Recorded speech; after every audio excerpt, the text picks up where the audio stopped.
더불어민주당 우원식 원내대표가 원내대책회의에서 추경 처리 등 국회 정상화를 위한 마지막 노력을 다할 수 있도록 대통령께 며칠간의 시간을 달라라고 요청하였습니다. 이에 대해 문재인 대통령은 당의 간곡한 요청을 수용하기로 결정했습니다.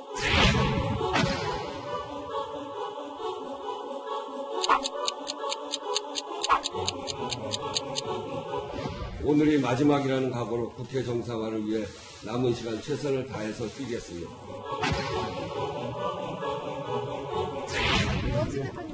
네, 안 만나요. 안 만났어요. 만나서도 요청이 왔죠. 네. 언론에 이렇게 공개하고 하는 것인데 아주 노력하는 모습을 보이려고 이렇게 언론에 공개하는데 질렸습니다. 질렸어요. 요청이 진지할 수는 없고 맨날 이렇게 언론 플레이 하는데 질렸어요. 질렸어요. 난 이제 지쳤어요. 땡벌 기다리다 지쳤어요. 땡벌 혼자서는 이 방이 너무너무 추워요. 자, 일자리 추가 경정 예산안의 7월 임시국회 통과를 위한 여야 간 합의의 사실상 마지노선이죠. 오늘 13일. 자, 극적인 합의가 이루어질지 관심이 집중되고 있습니다. 우원식 민주당 원내대표가 어제 오늘 열심히 야당 원내대표들을 만나 설득하느라 정말 발에 땀이 나게 뛰어다니고 있는데요.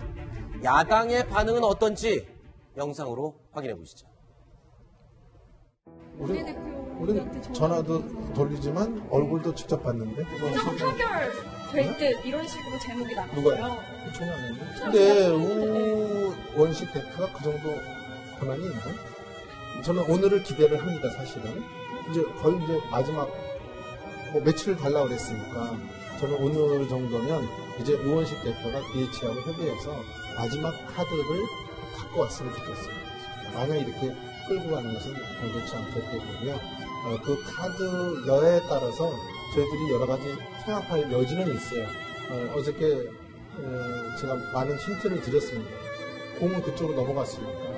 힌트를 뭐라고 주셨어요? 그거는 비밀이에요. 자, 정우택 원내대표가 말하는 힌트 어떤 내용일까요? 지금 야당에서는 이제 송영무, 조대엽 두 후보자 다 안 된다. 네. 이렇게 얘기를 하고 있지 않습니까? 근데 오늘 정우택 원내대표 얘기들을 쭉 곱씹어 보면 이 방점이 대통령의 어떤 사과. 네. 이것이 반드시 필요하다. 네. 이런 얘기를 지금 하고 있거든요. 네. 그렇다면 그 정우택 원내대표가 이야기한 힌트라는 것은 일단 어떤 식이든 이번 인사 부분에 대해서 문 대통령 입장 표명이 필요하다라는 네. 것이고, 두 번째로 그 두 명의 후보자 중에 뭐 두 명 다 지명 처리를 한다든지 이런 일은 아마 야당에서도 기대하기는 쉽지 않을 거니까 네. 그 두 명 중에 한 명 정도는 네. 지명 처리를 해야 된다. 네. 뭐 그런 어떤 마지노선을 좀 우원식 원내대표한테 이야기한 것이 아닌가 그렇게 추측이 됩니다. 네. 물론 청와대와 협의를 해서 가져올 카드 내용이겠죠. 그렇죠. 그럴 수밖에 없는 게 아까 말씀을 했잖아요. 정우택 원내대표가 뭐 공은 그쪽으로 넘어갔고 우원식 원내대표가 그럴 힘이 있나요? 뭐 이런 얘기까지 그렇죠. 했는데 그 내용은 지금 상황에서 우원식 원내대표가 뭘 해결하길 바라기보다는 네. 청와대에서 좀 명분을 만들어주면 그렇죠. 우리가 복귀할 수도 있다라는 걸 시사한 것으로 볼 수가 있습니다. 왜냐하면 계속 국회를 파행으로 몰고 가는 거는 어쨌든 야당한테는 큰 부담이잖아요. 그러다 네. 보니까 명분만 만들어달라. 그러니까 대통령이나 이 청와대 측에서 뭐 어느 정도 수용한다는 액션만 좀 보여주면 우리도 어느 정도는 호응할 수 있다라는 걸 시사했기 때문에 아마 그런 부분을 청와대의 어떤 그런 명분을 좀 만들어달라는 것을 얘기하지 않았을까 싶습니다. 네. 자, 오늘 문재인 대통령이 안 그래도요, 수석 보좌관 회의에서 이 야당의 협조를 간곡하게 요청하는 이야기를 또 꺼냈습니다. 이 목소리 직접 들어보시죠.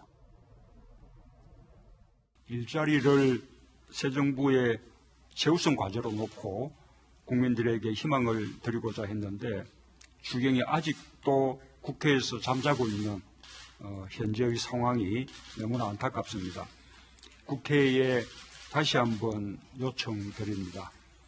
인사는 인사대로, 추경은 추경대로 용해 주시기 바랍니다. 자, 인사는 인사대로, 추경은 추경대로. 저 말은 일단 인사 문제는 나중에 또 얘기를 하더라도 일단 추경부터 좀 빨리 통과시켜달라. 이렇게 부탁을 하는 건가요? 지금 이제 물리적인 어떤 시간 타임 스케줄로 보면요. 네. 추경 심사를 오늘 바로 열심히 들어간다고 해도 네. 18일 날, 그러니까 임시국회가 끝나는 마지막 날 돼서야 통과시킬 정도로 좀 일정이 빡빡합니다. 그렇죠. 그러니까 문 대통령 생각은 일단 추경심사에 빨리 좀 같이 해주고 네. 그런데 인사 지금 2명이 남아있지 않습니까? 송영무, 조대엽 그 후보자 부분에 대해서 대통령이 임명할 수도 있고 그중에 1명을 처리할 수도 있고 아니면 2명을 처리할 수도 있고 여러 가지 그렇죠. 가능성이 있으니까 네. 그것과 관계없이 네. 그러니까 그 인사 문제와 추경 처리를 연계시키지 말아달라 네. 그 얘기를 지금 하고 있는 것이죠. 조금 전에 편집장께서 그 얘기를 했습니다. 그러니까 야당에서 원하는 건 대통령의 사과다라고 얘기를 했는데요. 자, 야당이 원하는 것 이렇게 얘기했습니다. 들어보시죠. 추경 통과가 전혀 안 된다고는 생각할 수 없나요? 그럼요. 정치라는 건 뭐 10분 후에도 어떻게 될지 모르는 거 아니겠습니까? 인사 문제로 갖고 여야를 싸우게 만든 소위 검증이 제대로 되지 않은 인사를 보낸 것에 대해서 저는 화가 많이 납니다. 이런 문제가만 아니면 지금 이 전국이 막혀듣겠습니까? 제 독단적 생각이 아니라 야삼마의 공통된 의견이고 첫 번째 선행 조건이 대통령이 직접 사과하는 거죠. 네, 그렇습니다. 거기서부터 실타라를 풀어가자 이런 말씀입니다. 근데 이거면 뭐 필요 충분 조건이다 말씀을 드리는 건 아닙니다. 네. 자, 원하는 건 대통령의 사과다. 청와대도요, 전방위적으로 지금 해결을 위해서 뛰어다니고 있습니다. 오늘요, 임종석 청와대 비서실장이 국민의당을 찾아갔습니다. 그래서 이른바 대리 사과를 했습니다. 어떤 내용이었는지 박주선 비대위원장의 이야기 들어보시죠. 여러 가지 과정 끝에 임종석 대통령 비서실장이 저와 우리 김동철 원내대표를 찾아왔습니다. 찾아와서 하는 말이 추경이 국민과 배를 살 수 있는 상황을 조성했는지 청와대에서는 알 수가 없다. 국민당께 걱정을 끼쳐서 미안하다. 진심으로 유감을 표명한다. 라고 하면서 사실상 청와대 입장에서 추미애 대표의 이유미 사건과 관련된 발언에 대해서는 사실상 사과를 하면서 유감 표명을 했습니다. 자, 아주 극적으로 이 대리 사과가 있은 직후에 국민의당에서는 추경 예산안 통과와 관련된 입장을 이 당론으로 좀 논의를 해보자. 그래서 야, 국회가 이제 정상화되는 첫 발을 내딛는구나 라고 했었거든요. 근데 이 방송 들어오기 직전에 또 청와대에서 입장을 내놨습니다. 사실은 추미애 대표와 관련된 내용은 임 실장이 언급조차 하지 않았다. 이렇게 얘기를 하면서 지금 또 국민의당 입장이 또 애매해졌어요.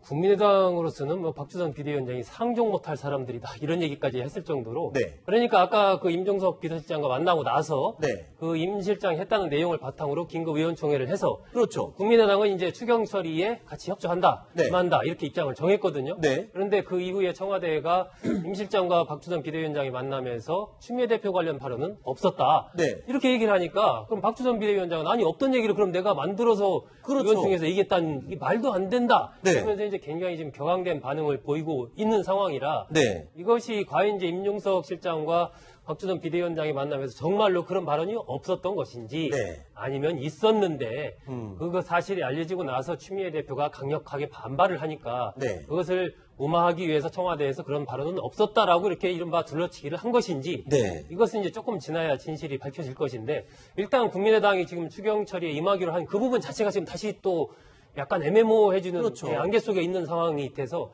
조금 더 상황을 좀 지켜봐야 될 것 같습니다. 일단은 박주선 비대위원장이 저 내용을 기자들에게 발표할 때까지만 해도 굉장히 희망적이었습니다. 아, 드디어 오늘 이제 국회 정상화의 첫 발이 시작되는가 했는데 청와대에서 또 해명을 했다. 추미애 언급은 없었다.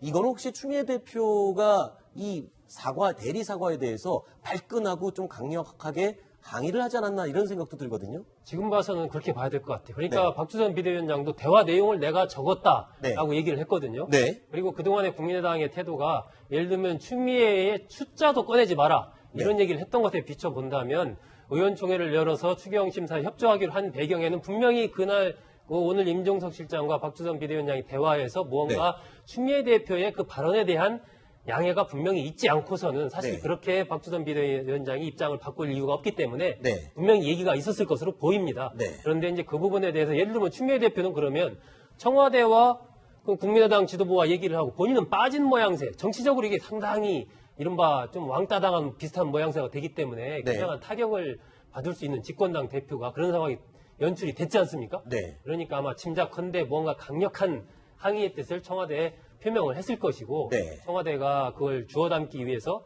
얘기는 추 대표 얘기는 없었다라고 다시 좀 그렇게 수습을 한 것 같은데 그것 때문에 지금 한 것 아닌가 싶은데 네. 저는 제가 보기에는 이게 지금 상당히 좀 꼬여가고 있다 네. 이렇게 보입니다.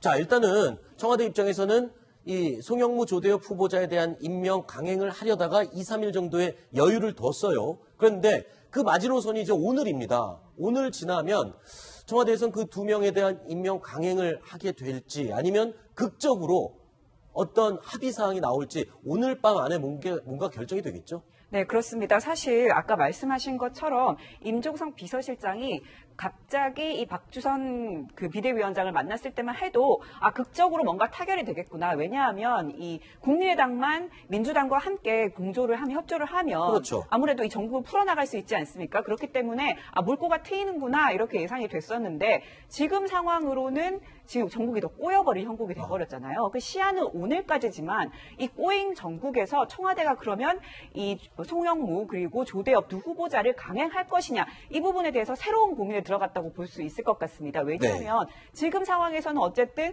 더 전국이 꼬여버렸고 그러면 추경 예산안 심사는 더 힘들어진 상황 아닙니까? 그렇죠. 그럼 아마 두 명 다 강행을 하기는 쉽지 않은 상황이고 그러면 추경안까지 더 꼬여버리기 때문에 네. 고심에 들어가지 않았을까 이런 생각이 듭니다. 자, 일단은 이런 가운데 이 장 본인이죠.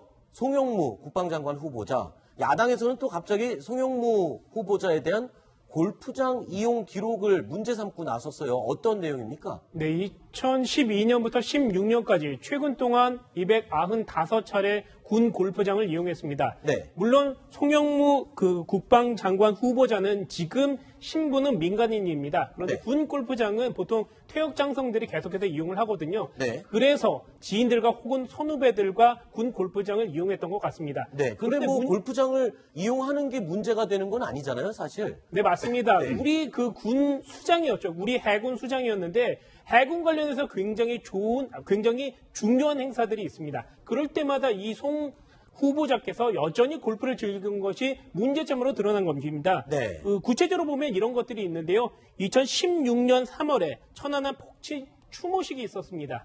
그러면 이 당시에 그 해군 2함대가 천안함 피격 6주기 행사를 하고 있었는데 송 후보자는 평택 골프장에서 골프를 치게 됩니다. 네. 2013년에도 같은 상황이 있었는데요. 연평도 포격 도발 추모식이 있었습니다. 이게 그 해병대 행사죠. 그렇지만 해병대도 역시 해군에 속하기 때문에 역시 자신의 관할이라고 볼 수 있습니다. 역시 골프를 치고 있었고요.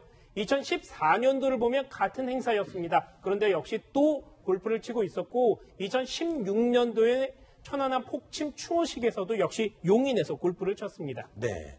글쎄요, 골프 치는 자체를 뭐라고 할 수 있는 그런 결정적인 문제가 될 수는 없을 것 같습니다. 왜냐하면 이 당시만 해도 민간인, 그러니까 이미 퇴역을 한 민간인 신분이었기 때문에 과연 이걸 결정적으로 어떻게 문제 삼을 수 있을지 청와대에서는 뭐 어떤 입장입니까? 이 부분에 대해서. 청와대에서는 뭐 다른 문제는 모르겠지만 골프와 관련해서는 큰 문제가 없다 이런 얘기를 하고 있습니다. 다른 흠결이 있을 수도 있지만 그 골프와 관련해서는 일단 당시에는 민간인 후보였고 민간인 신분이었고 또 낙마시킬 수 있는 결정적인 단서는 아니다. 결정적인 사건은 아니다. 이렇게 보고 있는 것으로 알려지고 있습니다. 알겠습니다.